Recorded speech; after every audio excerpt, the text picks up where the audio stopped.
tout le monde, on se retrouve aujourd'hui pour le tag Draw My Life, bien que je ne sache absolument pas dessiner, d'ailleurs vous allez vite le remarquer.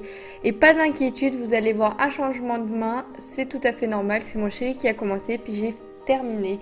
Voilà, allez, je vous laisse avec le jingle et avec le tag.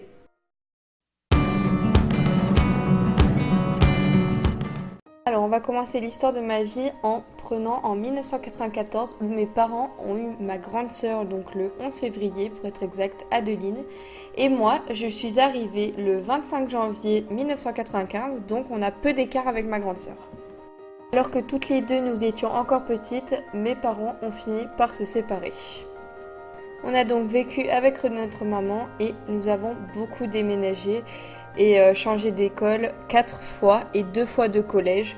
Donc j'ai beaucoup déménagé, ce qui a été vraiment difficile pour moi pour conserver. Quand j'étais petite, j'ai dû me faire hospitaliser plusieurs fois parce que j'avais des problèmes d'oreille en fait et je faisais otite sur otite et c'était vraiment l'enfer. J'allais vraiment souvent aux urgences, c'était plus tenable donc j'ai dû me faire opérer pour me mettre des drains et les enlever. C'était vraiment une période très difficile pour moi, mais je pense que ça l'était aussi pour ma mère. D'autant plus que je supportais pas du tout l'anesthésie générale, donc j'étais hyper agressive. Enfin bref, je suis traumatisée des opérations depuis ce jour-là. C'est complètement affreux pour moi ce moment de ma vie. Pardon pour mes talents de dessinatrice, c'est juste pas possible, mais bon bref, ça c'est censé être une maison. Donc tout ça pour vous dire qu'en fait ma mère travaillait énormément, donc on la voyait pas souvent. Et c'est beaucoup ma soeur qui m'a protégée et du coup ça a vraiment renforcé nos liens quand on était petite. C'était vraiment tip top. Seulement la relation fusionnelle qu'on a eue quand on était petite, on l'a malheureusement perdue à mon adolescence. Parce que j'ai passé une période très difficile, mais ça c'est encore autre chose. Une chose qui a marqué ma vie, c'est aussi que quand j'étais petite, j'avais vraiment des grosses difficultés à discuter avec mon père. J'étais même malade d'aller chez lui, c'était vraiment le calvaire.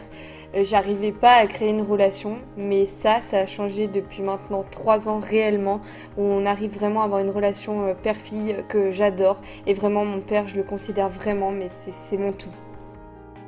En quatrième, j'ai rencontré une fille que je considérais vraiment comme ma meilleure amie. C'était mon tout, c'était vraiment quelqu'un qui était vraiment très important pour moi.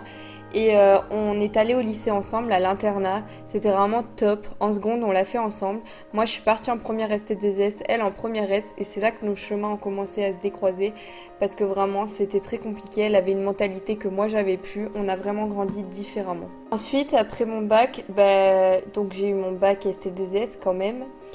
Et je suis partie en fac de psychologie à Aix-en-Provence et elle est partie en fac de médecine à Marseille. C'est vraiment pas loin pour ceux qui connaissent, mais on s'est pas vu souvent et de toute façon ça allait déjà plus depuis la terminale et ça a été qu'en dégringolant. On a vraiment passé des périodes très difficiles, on s'est dit des choses vraiment horribles et ça a été la fin d'une amitié qui pour moi m'a brisée complètement parce que pour moi une rupture amicale est aussi douloureuse qu'une rupture amoureuse et j'en ai vraiment souffert très fort. Et bref, peu importe, c'est passé. En tout cas, dans l'été 2012, j'ai revu Mathieu parce que je le connaissais d'avant, je vous expliquerai ça un jour. Et puis on a fait une longue randonnée. Ah oui, il m'a fait faire une randonnée parce que j'avais vraiment eu le gros coup de foudre. Et depuis ce jour-là, je suis en couple avec lui et c'est vraiment super pour moi. Faut quand même savoir qu'on est passé par 1 an de distance, on se voyait uniquement en vacances scolaires et c'était vraiment très compliqué. Il a vraiment fallu qu'on attende septembre 2015 pour pouvoir vraiment vivre ensemble. Donc depuis 2015 on vit ensemble mais ça a été très dur pour nous.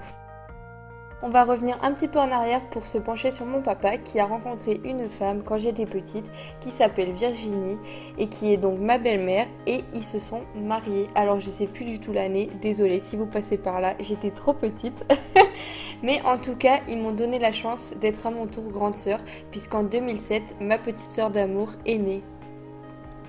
On refait un bond en avant en 2015 parce qu'en fait, si vous voulez, j'ai eu la chance d'être grande sœur en 2007, mais en 2015, j'ai aussi eu la chance, grâce à ma grande sœur que j'aime très fort, d'être tata. Et oui, elle m'a donné une magnifique nièce qui est totalement adorable et que j'aime très fort, même si j'ai pas la chance de la voir tous les jours parce que j'habite très loin de ma famille, mais ça a été vraiment un jour superbe pour moi. Et voilà, ce tag est terminé. Ça m'a fait plaisir de le faire, même si je dessine extrêmement mal. L'essentiel, c'était que vous sachiez un petit peu les moments clés de ma vie, même s'il est évident que je ne peux pas tout raconter en 4-5 minutes. Mais j'espère que ça vous a plu. Bisous! Et n'oubliez pas d'appuyer sur ma tête. J'ai pas oublié, non.